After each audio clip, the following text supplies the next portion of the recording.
புண்டரீகன், புண்டரீகன்னா தாமரை போன்ற கண்களை உடையவர்.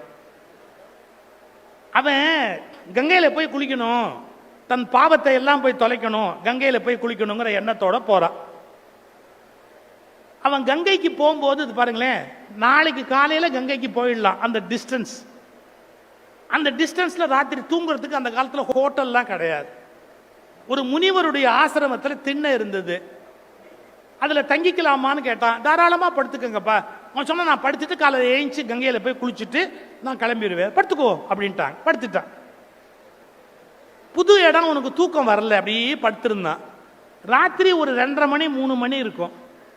கருன்னு என்னெல்லாமோ உடம்பெல்லாம் அழுக்கா அசிங்கமா ஒரு 3 பெண்கள் அங்கேருந்து உள்ள வந்து விறுவிறு அந்த ஆசிரமத்துக்குள்ள போய் கூட்டி பெருக்கி சுத்தம் பண்ணி வாசல்ல கொண்டாந்து தண்ணி தெளிச்சு எல்லா வேலையும் பண்ணாங்க. இவனுக்கு சுத்தமா முழிப்பு வந்துருச்சு. இப்படி பார்த்தா